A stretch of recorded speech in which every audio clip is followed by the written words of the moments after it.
Despite the young rookie and modest Busilis having his time to shine and 29 points scored by Zach LaVine, the Chicago Bulls still lose this game to the Memphis Grizzlies 142 to 131. We're going to talk about it all, break it all down, have some fun right after this. You are now tuned in to Chicago Bulls Central, your number one place for all Chicago Bulls news and content.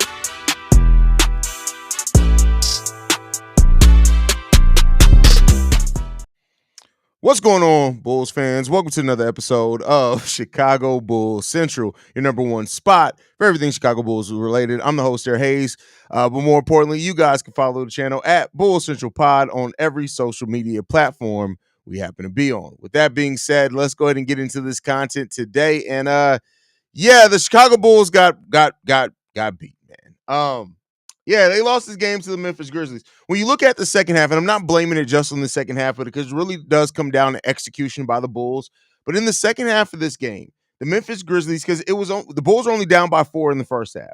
But in the second half of this game, despite the Bulls shooting almost 55% from the field and 50% from three-point range, the Memphis Grizzlies just shot it better. 64% from the field. They shot it 50% from three-point range as well. They shot 71% from the free throw line. And overall, the Bulls the 45 points given up in the third quarter by the Chicago Bulls in this game. And as we've seen it, when the Bulls have the games, when the Bulls have these games where they get completely murdered in quarters, like giving up 45 points, the Bulls have to lead the league in 40-point quarters given up to opposing teams. They have to.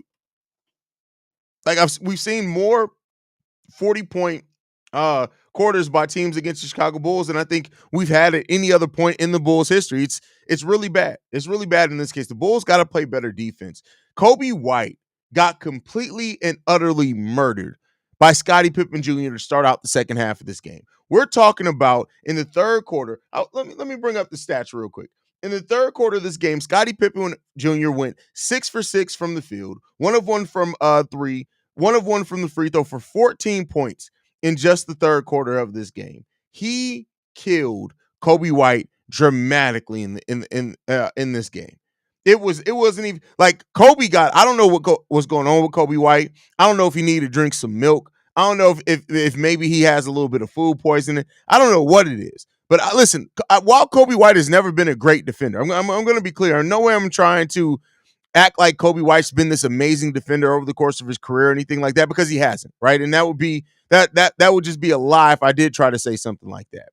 But the way that he got cooked in this game by Scottie Pippen Jr., you would have thought that he was just Scottie Pippen, that it wasn't Scottie Pippen Jr., that it was just Scottie Pippen out there working Coby White, because hey, I don't know what it is, but this was not a game that was positive for Coby White in any stretch of the imagination. He only scored 11 points, going 4 and 11 from the field. And I tell you what, I have absolutely killed Josh Giddey for some of his defensive performances, and I got to keep the same energy. Coby White was absolutely dog shit defensively today.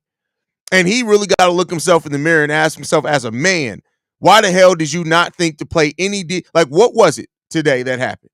What was it? Did Coby White find out his girlfriend was cheating on him today? Is that what happened? Because I tell you what, I wouldn't be surprised with the way he played tonight, because Coby White played like fucking shit today. And he owes all his teammates and everything an apology for his performance defensively today. Coby White got to buy everybody lunch or something. Like his signing bonus got to go to everybody else today, because Coby White was shit today. Shit. And that's not hyperbole. As much as Brian Washington was talking about shit in his voicemail today, we got to talk about it with everybody else. That shit that Brian Washington was looking for and talking about his grandson taking in the toilet, it was discovered here on the United Center floor, and it was Coby White's defense. Everybody that got Coby White got switched on. Coby White got cooked. And the face that's on the thumbnail, the reason why I kept that picture up there is because that was Coby White's look anytime somebody was like, oh, I'm supposed to be guarding him. Coby White got cooked tonight. But and you can't have a defensive performance like this in a game that was close after the half. You can't. The Bulls should have been able to stay in this had they played a better half of basketball, but they didn't, and they got murdered. And hey, that's on the Chicago Bulls is all I can say on that one, because The defensive effort tonight overall was lacking, right? And it wasn't just Kobe White who played bad defense, but Kobe White was the glaring one out there. His defense was god awful. His defense was trash. The effort was trash, and he wasn't much. Look, you know what? And you could weather some performance like this from Kobe White if he gives some of the offensive performances that we've seen him give in the past, but he didn't. In this game, he played like absolute dog shit throughout the entirety of this game. And it was just bad. It was bad. Pippen Jr., he got game. It's in his blood. Yeah, and I'm not like Scottie Pippen Jr. is a good player. Make no mistake about that. I'm not gonna. But the way that he's cooked the Bulls in the last two games got to be studied. Like he wasn't even born when Scottie played for the Bulls or the Bulls got rid of him. But he's playing out there like it's personal. Like he got generational beef with the Chicago Bulls. That's how he played today. Kobe White seems to be like he's injured or something because there's no way you can shoot this badly for these last three games. I mean, I don't know what's going on with Kobe. Let's look at Kobe White's last three games. So over the last three games, Kobe White has made 16 shots. He's 16 for 47. Yeah, that's not great. I mean, now he did have 20 points against Atlanta, 14 against Milwaukee. I mean, and this just goes back to the inconsistency part of Kobe White's game. That is, like somebody asked earlier, like, is Kobe White somebody that you can build around? And unfortunately, no, not while he's this inconsistent. It's just going to be tough to. It's always going to be tough in a case like this to build around a player that has this level of inconsistency. Just is. And so, unfortunately, like until Kobe White wakes the hell up, right, and is a little bit more consistent, which I will say this, like through the beginning of November, he was pretty consistent, but he got to get it together. Why not sit Kobe White when he's having a bad night and not playing Giddy? Also, why putting Craig and THT instead of Dalen and Modest when we were catching Memphis lead? I mean, again, most of the lineup things are going to come down. Like not going to completely not play Kobe, and I get what you're saying as far as benching. I'm not saying that it's a wrong question that you asked, but I'm sure Billy Donovan like looks at it like, well, Kobe's going to wake up at some point, right? And he just didn't. Like it was a terrible second half for Kobe White. Defensively, offensively, it was bad. It was bad. And so, I mean, to his credit, right? And this may speak to that as well. Kobe White was just second leading scorer in the second half of this game. So that plays a part into it as well. Why not give Modest the key in garbage time? I mean, I can understand the question, but here's what I'm going to say. What really comes out of garbage time? Not much. Not much. Inconsistent coaching with how these lineups went are consistent because it's bad coaching. Well, I mean, two things can be true, my friend. Two things can be true. Yeah. I can understand why they kept doing fast break, even if it's not their momentum. Listen, that was the thing coming into the season that I hope the Bulls didn't do with this offense. I understood that they were moving to a more fast-paced offense, and that was perfectly fine. I'm not mad with that, but you want to run with intention. You don't want to just be out there running to run, and that is what this team does at times. We are a team that just runs to run sometimes, and it's unfortunate. It's the Kobe White cookout. Yeah, Kobe White was trash. Kobe White was trash. Giddy 21 minutes. Why? It's like that. You know what it is? I think, listen, I got the conspiracy theory. The Bulls heard that I would be eating Vegemite when Josh Giddey gets a triple-double, and they said, we can't do that to Haize. We can't do that to him. So we're going to make sure that he's not playing enough to get that triple-double because he was on pace to get a triple-double tonight. I really did think Josh Giddey was going to get his triple-double today. Kobe White got shamed tonight. His defense and shooting were trash. Everything. Honestly, everything passing because he had so many turnovers as well. Yeah, it was just bad. Bad tonight. What Kobe White really only had one turnover? It had to be a lot of tip passes then. He's on the stat sheet for only one turnover. Scottie Pippen Jr. gave Kobe White Zach Graffiti off of lockdown treatment. No Vaseline, no Diddy. You thought that joke was going to eat, huh, Shay? Junior's a better shooter than his dad. I mean, I won't act like I've seen enough Scottie Pippen Jr. shooting to necessarily say that. I mean, I wouldn't be surprised with that though. It's a different era, right? Generational beef is right. Otherwise, Pitt would be at the UC watching. Ooh, didn't think about that. That's a good point.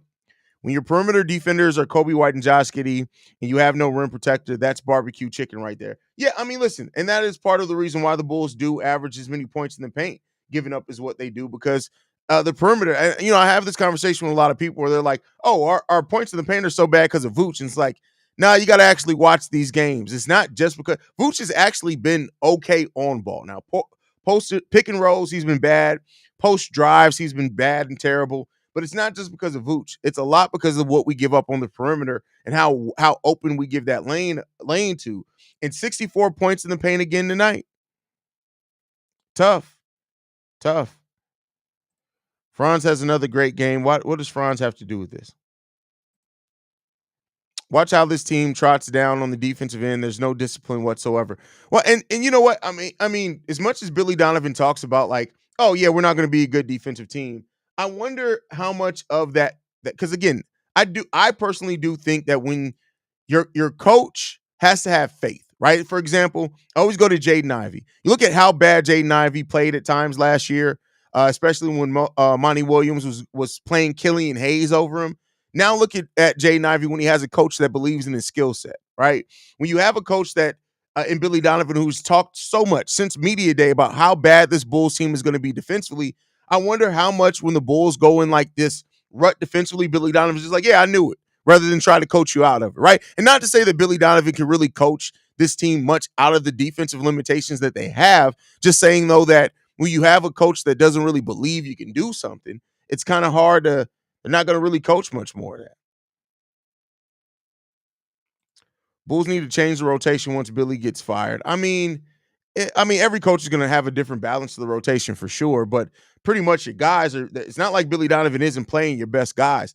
We do want to see him play modest a little bit more, right? But it's like unless you want to see some Chris Duarte minutes or Javon Carter minutes, like I don't know what they're really going to bring.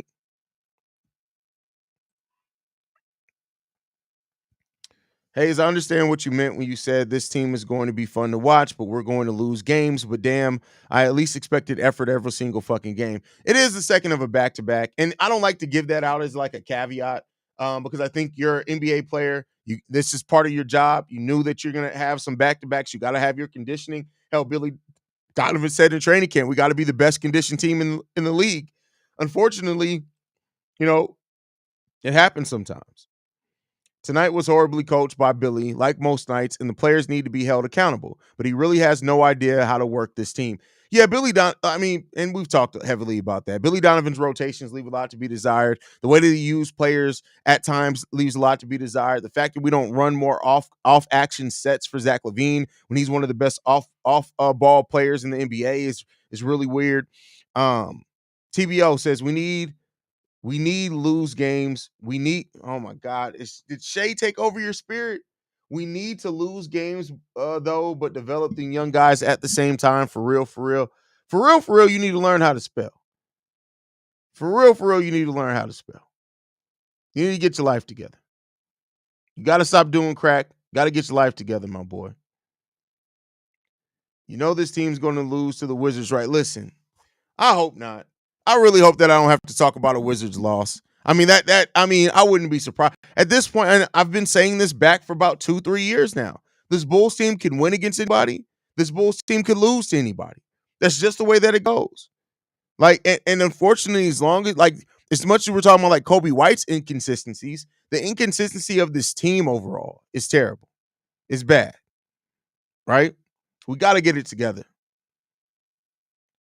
Listen, this is no surprise. We came in knowing this team was going to be horrible defensively. Let's keep it real. There's a lot more fun to watch on offense, but that's about it. They are a lot more fun to watch on offense. But hey, I'll tell you what, not everybody knew this team was going to be bad on defense because I remember when I was telling people and they're like, oh, this team actually got better. And I'm like, what the fuck are you? Now, I will say some of those people that said we'd be a better three-point shooting team, and I didn't necessarily believe that, were right in that aspect because we are a much better three-point shooting team than last year per volume and percentage and all that. But yeah, defensively, this team is absolutely awful. Corn says, I'm just hoping he play modest more because this season is about developing. And again, a young Bulls player is being held back by Billy Donovan. Hey, I feel you there. I feel you there. The Bulls coach is inconsistent. No, I mean he's pretty consistent. He sucks pretty consistently.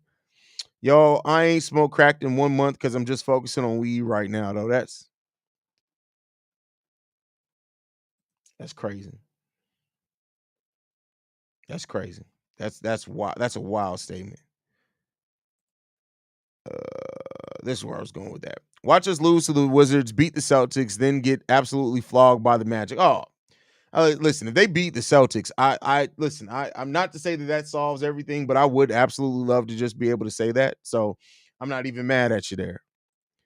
My surprise is just the lineups with Kobe and Giddy off the same time and on together for no reason. I mean, they're your starters, so they're going to automatically kind of play more on than off together.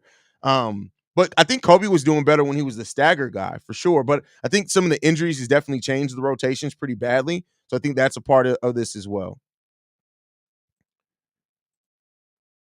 Man, I stopped watching the game halfway through the third quarter. You get frustrated, bro. I understand that you get frustrated. You get frustrated. Haize, would you make a play for Pat Bev? He's overseas, but he could play better defense than anyone on this team. No, we don't need any. We need no more guards. I'm sorry. Like, I'm not saying that Pat Bev can't come in and play some defense for the Bulls because he absolutely can, but we don't need no more guards. No more guards. I'm anti-guard at this point on this team. Unless we make a trade to clear up some of that, I'm anti-guard. We got way too many guards on this team, and for us to have as many guards as what we have, we got too many turnovers that we average. We allow too many points off turnovers. We have no perimeter defense. But still, too many guards. Too many guards. Haize, did you come? No, that was Stacey King. Cardiac Bulls was Stacey King. Who do you think will be a good coach replacement for Billy the Bubblegum? There's actually a lot of them. I may cover that on. Not probably. That's gonna probably be the main topic tomorrow on the daily episode before we get into the mailbag voicemails. Is some of the other candidates and some of the mock drafts. We'll start looking at some of that because I think there is time to start trying to look at that for the Chicago Bulls, and we'll see what that's going to be.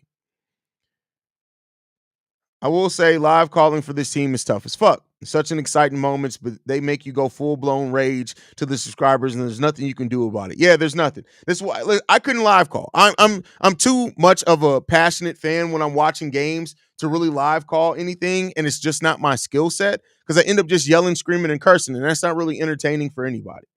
Line of the night. Stacey King said he texted Scotty and he wasn't even watching the game where his son was getting busy. That's funny. That's funny. Listen, I think Scottie Pippen is in a lot of therapy. A lot of therapy. On a really good team, Kobe would be very good coming off the bench, mainly because he's so streaky. I mean, there's room for streaky scorers in the starting lineup too, but I can understand that thought process for sure. Vooch for Simmons, so you can have a guard at center too. God, please fucking no. Oh my God. Are you MC? MC's page revealed. On a great note, K-Dot dropped another banging album. We up in the West Coast. And apparently, that's only the first one. There's another album coming from Kendrick Lamar. So keep looking out for that one. Apparently, he's not done yet. The ball-headed hoe, Jalen Carter, Javon Carter. Jalen Carter is in football. Made an appearance. And also, did you notice in yesterday's game, Billy Donovan wasn't chewing gum? Spooky times ahead. I did not notice that. That's crazy. That's wild, actually. I get Giddey had a few bad games, but last game in the day was one of our best players. We talk about Giddey being a confidence player, yet he's been balling for the last 2 games and gets benched. Stupid. Here's the thing. Giddey played well today. He played well today. But in a game where you need some defensive stops, Giddey's probably going to be one of the first player that you pull. And I'm not saying that's always right. I'm not saying that. I'm trying to add some logic maybe where the logic shouldn't be there, but yeah, I mean, maybe that's the case. Maybe because they looked at it and said, we need to get on the defensive run. Let's pull Giddey. But I do agree with you. Like, you want to play when players are playing well, why pull them? I mean, unless it's like a fatigue thing. Like, you got to get players some rest, but like he got benched. Like, Josh Giddey in the second half of this game played what, like 11 minutes? Josh Giddey only played 7 minutes in the entirety of the second half. Yeah, no, that's not right. I'm sorry. Regardless of how much people hate Josh Giddey or not, for the people that do hate on him, I think objectively you could be able to look at his first half and say that he should have played more than 7 minutes in total in the entirety of the second half of this game. That's crazy. That's honestly crazy work. I wouldn't be mad at seeing BUlsl start while Patrick Williams is out. I thought that's why we drafted him. Well, I mean, the thing with BUlsl is that he is not good defensively. And I do think right now he's probably better off at the 3 than the 4 with the size. But at this point in time, I'll tell you what, I mean, why not take a look at it? Like you suck defensively anyway. Like we're absolutely trash defensively. There's no combination of players that's going to get much better defense out of this team. So we have so many guards and still have guard depth issues. Can't play Duarte, Carter, and Ball is injured 90. Well, you don't want to play Duarte or Javon Carter. So that has nothing to do with depth issues. They suck. But you're not going to go that far in your bench. Every team has 2-3 players that don't play off their bench. That's Chris Duarte and Javon. They're the human white flags. When you see Chris Duarte and Jalen Carter in the game together, it means one of two things. Either we're giving up, the game's over with, we gave up, we lost, or we're blowing a team out. That's the only 2 times you're going to see them.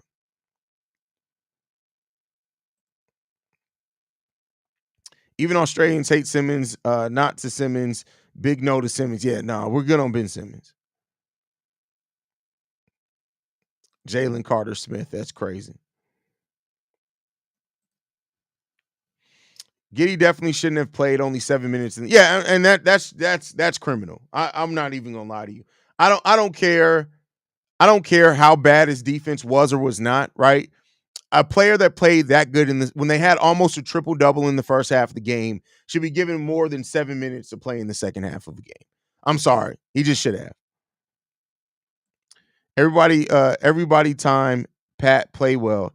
Everybody time Pat. Why? Okay, now y'all not finna all start turning into Shea. I'm letting y'all know right now. I will shut this bitch down. Everybody's not about to turn into Shea. I will shut this whole motherfucker down.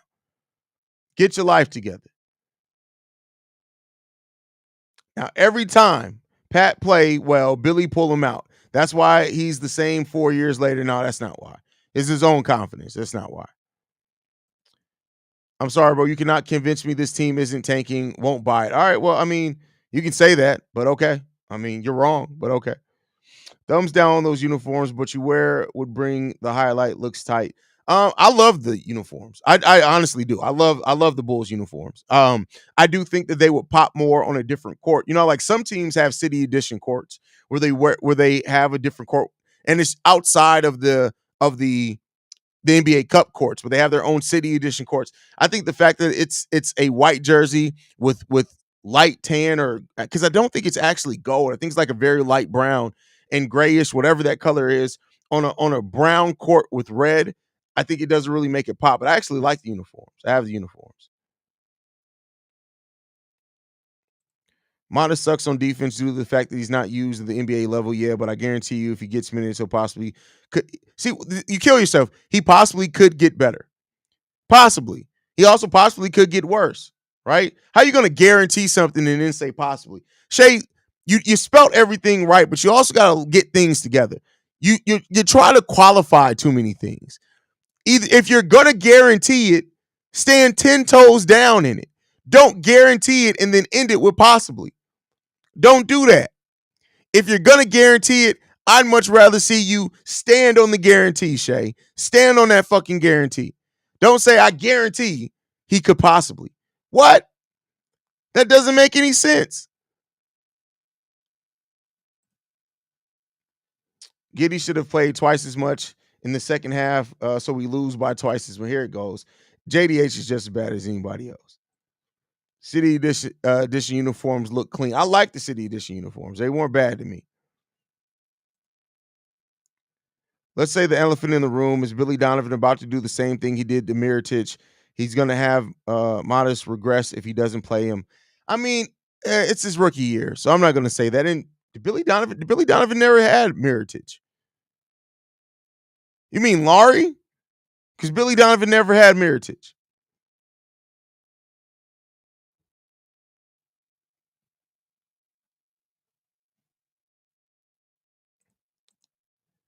Need a tank for Flag, maybe some other dude with dark skin energy.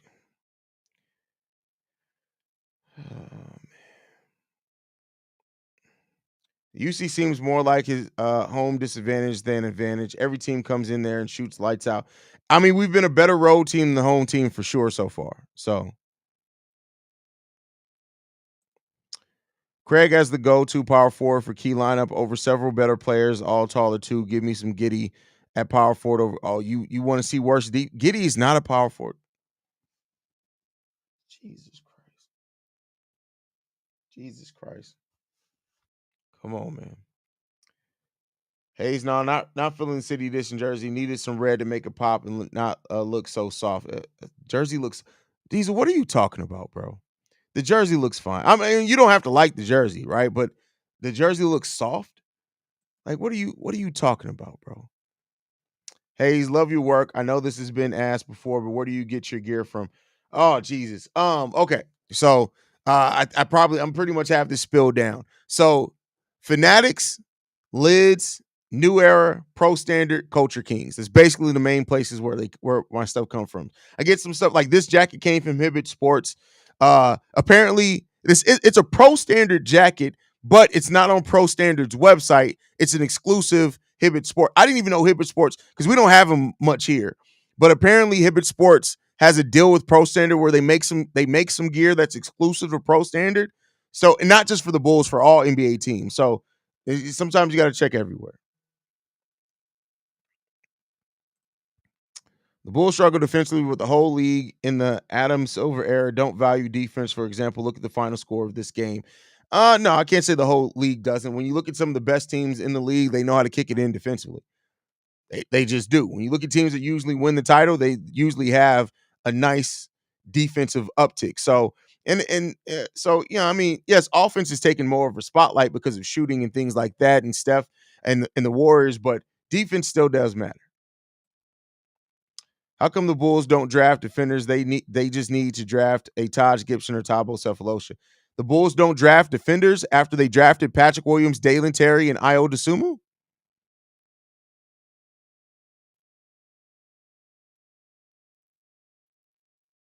Okay.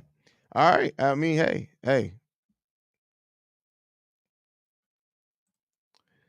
the United Center this year is like Kim Kardashian in her prime. Everybody's getting a turn. That's crazy.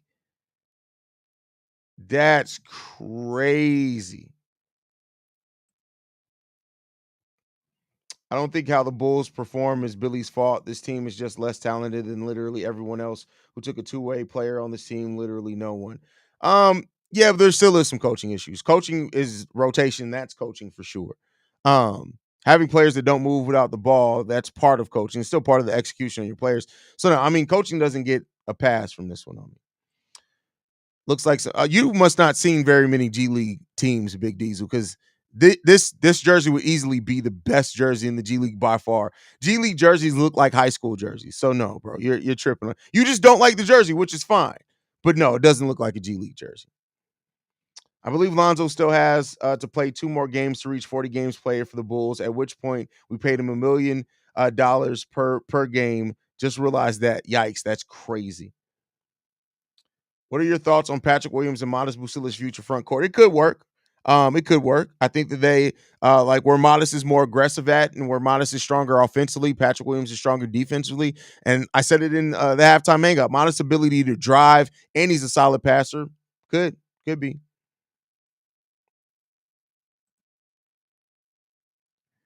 You can put the blame on one person. We lost as a team because we didn't play defense like we needed to get stops because scoring wasn't the problem. We're getting stops. You sure Kobe and Ayo had bad games. The players you just named aren't defenders, then you're a fucking idiot. If you think Ayo Dosunmu he's having a down defensive season this year, but if you think Ayo Dosunmu hasn't been one of the better perimeter defenders since he came in the league, go and check the stats. You said Ayo isn't a defender? That's stupid. Dalen, his best strength right now is scoring. Patrick Williams, his best and most consistent skill is I'm sorry, I said scoring for Dalen, is defending. Patrick Williams' best skill is defending. What are you talking about? Those guys aren't defenders. Have you been sniffing monkey ass? What are you doing? Have you been sniffing the ass of a monkey? Keep your nose out of baboon ass, Bo. Because if you say that those players aren't defender, that's just idiotic and stupid. I'm sorry. That's just stupid. That's just dumb. What are we talking about? Those players aren't defenders. What?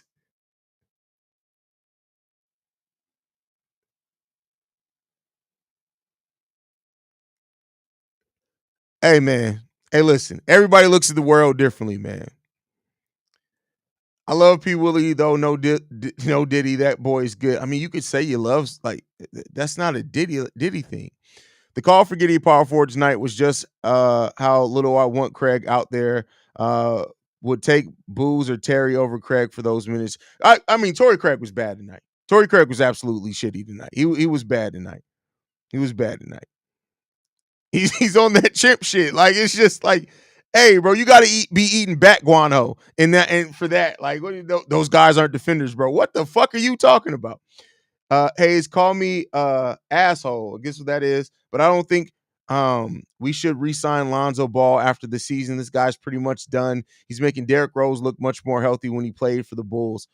I mean, Derrick Rose was a lot more healthy over his time playing for the Bulls. So what the fuck? Iowa's not a good defender. Yeah, that's bro. Like, listen, that's crazy.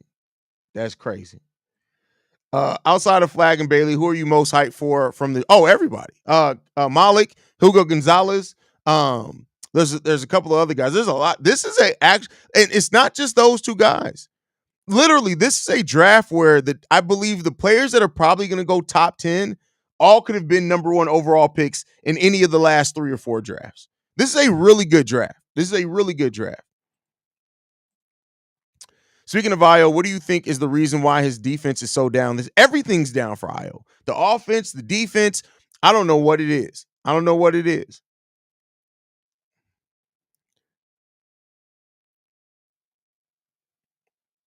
Jose Gonzalez? Jose Gonzalez? I know Hugo Gonzalez.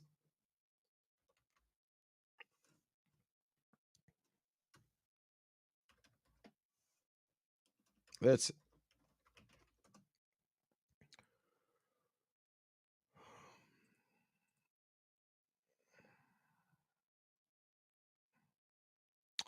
I googled Jose Gonzalez and a 6'4" guard that was born in 1994 popped up. They can't be who you're talking about.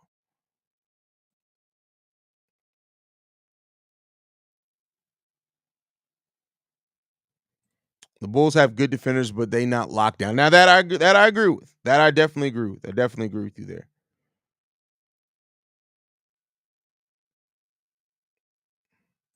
I see Hoops are saying we're trying to move P. Will. Is there any credence to that? They said OKC, Memphis, Tibbs, and Miami would love him. I talked about it on today's daily episode, and the phrasing is that the Bulls are more open than ever to move Patrick Williams. Not necessarily that they're shopping him, but they are more open than what they ever have been in the past with moving Patrick Williams. And that may make some sense with having Modest BUlsl here now. They were playing Julian Phillips some before he, got started getting hurt. And looking at the draft, they may get another big. So there's some truth to that.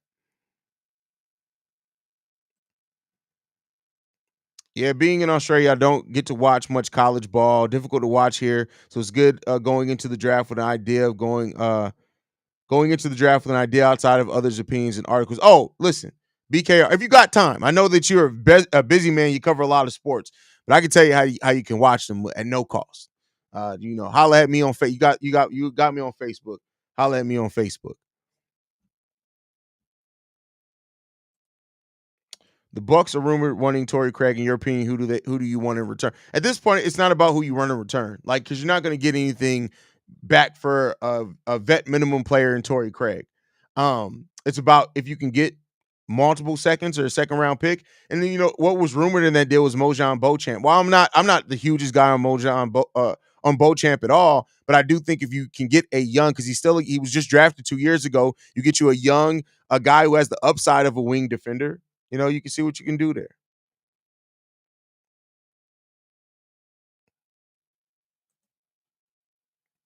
Are we officially at the point in the season where we just start saying anything? I mean, I think a lot of people have been doing that for a while there, CP. I'm doing the best Shay impression. My bad. Love you, Shay. That's hilarious, bro. That's hilarious.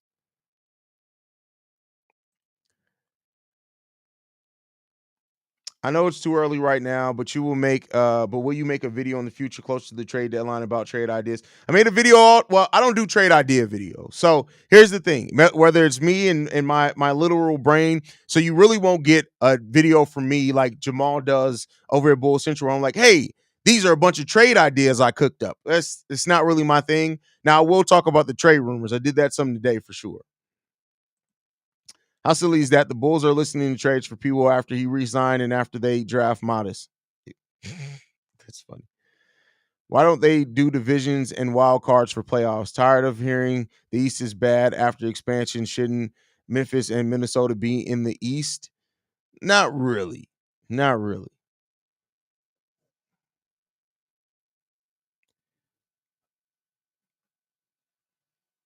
But all right, y'all. I'm gonna get ready to wrap it up, man. All I can say is I need more minutes for Modest and EJ. Hey, EJ, you go watch the G League. EJ been killing it. But I thank you guys for tuning in, man. I'm going to go enjoy the rest of my Saturday because I'm about to take an edible. I love you guys, man. Thank you guys for tuning in. Make sure you guys are following the show at Bull Central Pod. You send us any feedback, questions, comments, concerns, bullcentralpod@gmail.com. Lastly, if you want to leave a text message and our voicemail for the mailbag, the number to do so is 773-270-2799. We are the number one spot for everything Chicago Bulls related, but that's thanks to you, lovely and beautiful people. And like I like to end every episode on, go Bulls. Love you guys. See right if you can, y'all. Peace. Of the Break Media.